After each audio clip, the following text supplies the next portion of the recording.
Hello, my friends, and welcome back. Thank you very much for being with me again today. South Africa seemed to picked its side, which is not the US's plantation, which is the other side. Russia, China, India, Brazil, Argentina, Nicaragua, Cuba, Iran, North Korea, and possibly Turkey, possibly in the future Hungary, possibly Saudi Arabia, Syria, and many others. I'm not mentioning many more others from Africa, which they are, because there are too many. And what's going on over here? In August, there will be a BRICS Summit in South Africa. South Africa will host the BRICS Summit. South Africa is a signatory of the International Criminal Court in The Hague. And those guys in The Hague, they issued an arrest warrant for President of Russia, Vladimir Putin. Russia is not a signatory of the ICC, as is the United States of America, which is also not a signatory, and China, and many more. But South Africa is. So South Africa legally has to arrest, if they are to follow the ICC's rules, have to arrest Putin while he's going to attend BRICS meeting, and then turn him over to The Hague. And that will definitely happen not. South Africa has balls, and Mr. Ramaphosa said before they're not going to arrest Putin. But then his office said, well, I think that was a mistake. But now again, they come and say, well, we're waiting for Mr. Putin on August to show up and embrace him. Plick, plick, plick, plick, plick, plick. So this article comes from angry Ukrainska Pravda, because I don't think they're happy about it. They think that International Criminal Court of The Hague has any authority besides being a, I don't know, an international organization with a few signatories. Which a few as they are, they don't have jurisdiction over many other countries, including the United States, apparently, and we know exactly why. Ukrainska Pravda. South Africa is expecting Putin in August, despite obligation to extradite him to The Hague. You know exactly what the South Africans said about it. I think it was a presidential spokesperson or something like that. No, it was not. It was one of the South Africa's main political parties that is in power over there. I can't remember the name of the person. And he said that would be a declaration of war against Russia, which we will not do. So South African President Cyril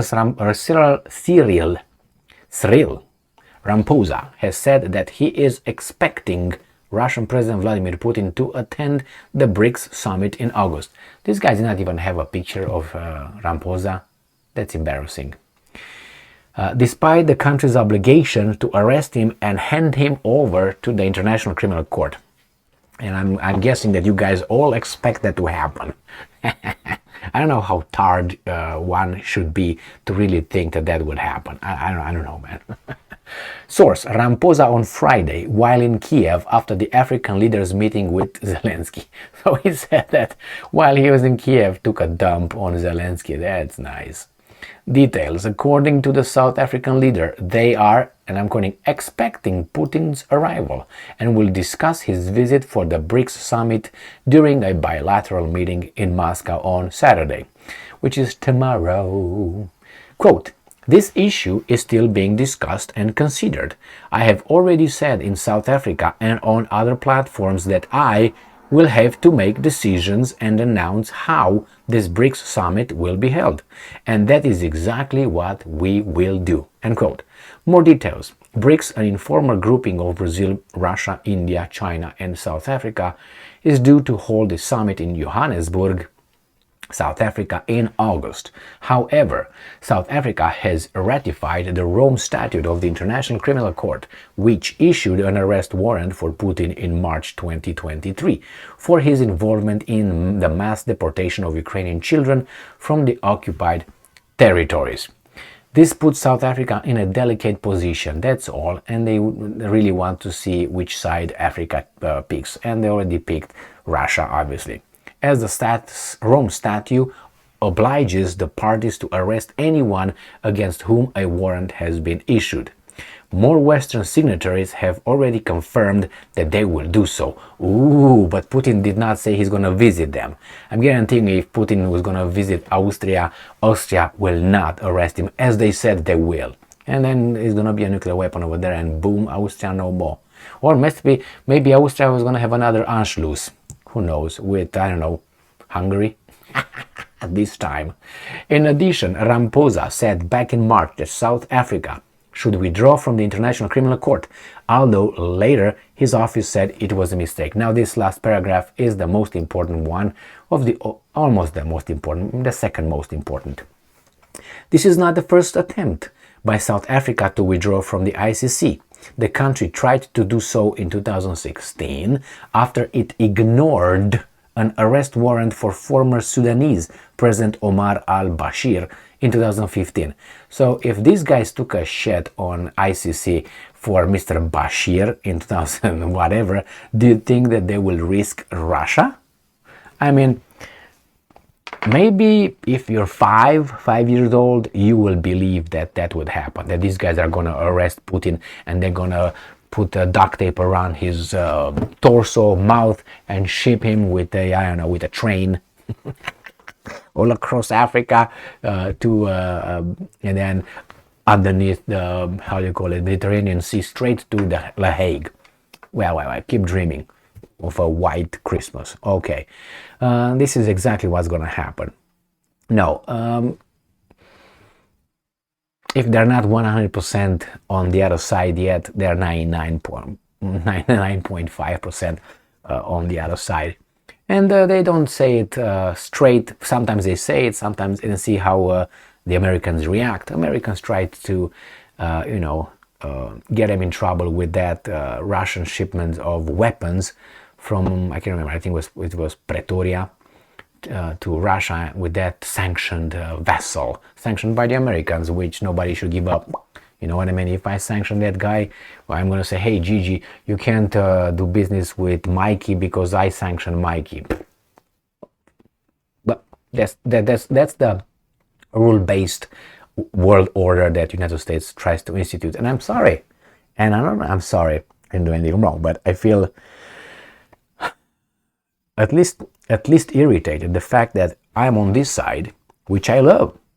The problem is these guys are making, in my assessment, mistake after mistake after mistake, and all those mistakes will eventually come and bite me in the ass and my family and people who live here as well. This is what bothers me. I mean, these guys don't live to the requirements of the U.S. Constitution, or at least, it's just not good what's going on here. Not good.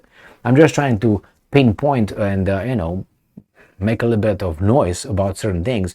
I'm not celebrating that the South America, Africa, and Asia is going with Russia and China, but that is because these guys that don't know what diplomacy is dropped the ball a long time ago, and we are going to be isolated. We with our little weasels in Europe that have no resources whatsoever.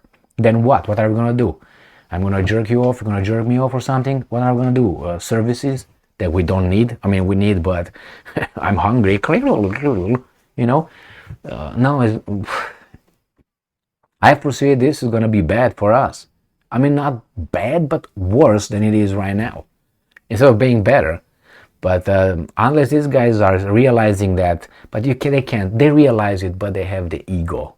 The ego will not allow them to say, you know what, how about we talk to the Russians and the Chinese and we share? No, because those guys already don't trust us anymore. Not us, it's not about me, I didn't do anything wrong. Those guys, they will not trust them, the elites anymore. They don't have a problem with you and I. You have a problem with these guys, the ones in power who really make the decisions. So that's what bothers me, that eventually we are going to be having a worse life because of some people who are not going to have a worse life. They're going to be still millionaires or billionaires, and they're going to be just fine. We're going to have problems, and these guys are going to take our and our things, and we cannot enjoy life. Without that, no life, no enjoyment. And no, I'm just exaggerating, but they're going to take our cars little by little. How they'll take our cars? I'm telling you how. If you make a car cost $1 million, there are going to be a few cars to buy, but you don't have the money. Like same with the guns. They don't have to take your guns. They just make the bullets cost, I don't know, $3,000 a bullet. How many people can afford? Not many. So the same. If I make a gun cost $100,000 a gun, under the Constitution, I didn't ban anything, but I would make all these policies so up in regulations that you can't have one. I mean, you can. I don't stop you, but I will make so many regulations, and I will impose so many taxes and problems to the manufacturers that a gun, a revolver, is gonna cost, let's say, $100,000. How many people can afford? None. A few. But the Constitution, I respect the Second Amendment right there. It's very easy. If they want to take your house, very easy. Or your property, very easy. They just increase the taxes. You can't pay it, you're going to give it back. And when you're going to go, I don't know, under the bridge, but you're not going to have room because everybody goes under the bridge. Going to go in apartments? Yeah, owned by whom? You don't even know, because those guys are far away in Tahiti, counting their money and drinking their little tequila and being by two in the same time, if they have two of them. But anyway, who knows, maybe they do. They have two pairs, good for them. So this is what it is, my friends. The South Africans really choose Russia, and these guys know it. And instead of changing, they do the same, change the attitude. They go on and on. They can't say, well, we lost, because the empires cannot show weaknesses. If you show weaknesses, the crack destroys the whole dam. A little crack gets bigger and bigger and bigger. Boom. That's why a dam, a water dam, has to be sealed completely. If you have a little seal, the same with the roof. If the roof has a little leak, that leak is going to go big, big, big, big. It's going to be a big freaking problem. The same with these guys. They can't allow dissent. They can't allow weakness to be shown, because they are an empire. How? Just see how many military attaches they have around the world, and bases. How do you call that? Hegemony? Dominance? Empire? No, not good. Not good for us. Well, we're dying. I don't know, soon. We're not going to last too long, but I'm just saying, at least I can't speak about me. But it's just, I'm talking about, let's say, 20 years. In 20 years, we're not going to eat our, we still are going to have things to eat and so on, but things are going to get so fucked up that we will rather have something else, if you know what I mean. But maybe we can immigrate at that time somewhere else, where the Western civilization is still great, or is. Now it seems like here we have something else. I don't know what this is turning into. And this is still the greatest country in the world, that these guys are geared up. That's my assessment. Could be better. At least bring it back where it was. We can't even have free speech. I mean, if I say something right now, these guys are blah, and they have all kind of repercussions. Why? Because you have an opinion on something? I mean, if there are bad consequences because you express your opinion, that means you're going to auto-censor. You're going to censor yourself. So that means free speech, yeah, you can speak, but if you speak and I don't like it, boom, then you don't have free speech. I mean, you have it on the paper, but not in reality.